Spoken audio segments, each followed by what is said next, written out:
వారందరూ పట్టభద్రులు. ఉన్నత ఆశయాలు, లక్ష్యాలు వారి సొంతం.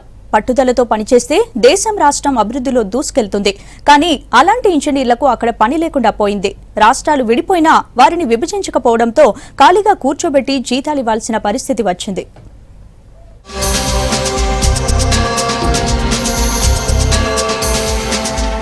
రాష్ట్ర విభజన జరిగి 2 ఏళ్లైనా కేటీపీఎస్ ఉద్యోగుల విభజన ఇంకా పూర్తి కాలేదు. దీంతో ఏపీ ఇంజనీర్లను ఖాళీగా కూర్చోబెట్టి జీతాలిస్తోంది రాష్ట్ర సర్కార్.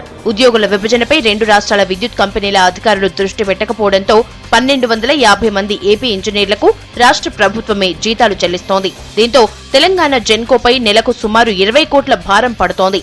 కోట్ల చుట్టూ తిరిగినా ఫలితం లేకపోవడంతో ఉద్యోగులకు కూడా అవస్థలు తప్పటం లేదు. స్టేట్ గవర్నమెంట్ కూడా జోక్యం చేయాల్సిన అవసరం ఎంతో ఉంది.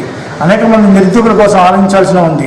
ఇవాళ అనేక సంక్షేమ పథకాలు పెడుతున్నటువంటి కేంద్ర ప్రభుత్వం ఈ విషయాన్ని ఎందుకు జోక్యం చేసుకోవడంలో అర్థం కావట్లేదు.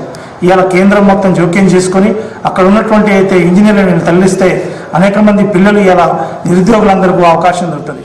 స్థానికేతర ఇంజనీర్లను వారి స్వస్థలాలకు పంపించాలని ఇక్కడ పనిచేస్తున్న ఉద్యోగులు గతంలో ఆందోళనలు చేపట్టారు. దీంతో వారిని పంపించాలని నిర్ణయించిన తెలంగాణ జెన్కో ఆంధ్ర ఇంజనీర్లను రిలీవ్ చేసి 1250 మందిని పక్కన పెట్టింది. ఆంధ్ర ఇంజనీర్లు 2 రాష్ట్రాల ప్రభుత్వాలను, జెన్కో సీఎండీలను ఆశ్రయించారు. స్పందన లేకపోవడంతో సుప్రీంకోర్టును ఆశ్రయించారు. పిటిషన్ విచారించిన సుప్రీం విభజన పూర్తయ్యే వరకు ఉద్యోగుల జీతాలను తెలంగాణ ప్రభుత్వమే చెల్లించాలని ఆదేశించింది. బైఫర్కేషన్ ప్రక్రియని త్వరగా పూర్తి చేసేసి ఈ త్రిసభ్య కమిటీ, మంత్రుల కమిటీ అనేది త్వరగా పూర్తి చేసేసి తన ఏపీ ఎంప్లాయీస్ అందరినీ కూడా రిలీవ్ చేస్తే బాగుంటుంది. నిరుద్యోగులందరికీ కూడా ఉపాధి అవకాశం ఖచ్చితంగా మన పవర్ ప్లాంట్ ఒక బంగారు తెలంగాణ పునర్నిర్మాణకు బాగా ఉపయోగపడుతుంది.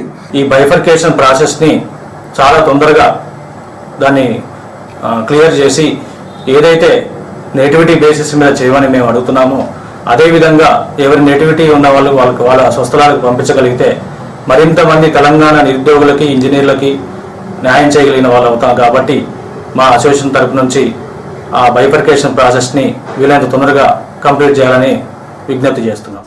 ఏపీ ఇంజనీర్లు కూడా తమకు న్యాయం చేయాలని కోరుతున్నారు. గవర్నర్తో 2 రాష్ట్రాల త్రిసభ్య కమిటీలు సమావేశమైన సమయంలోనూ త్వరగా విభజన జరిగేలా చూడాలని విన్నవించారు.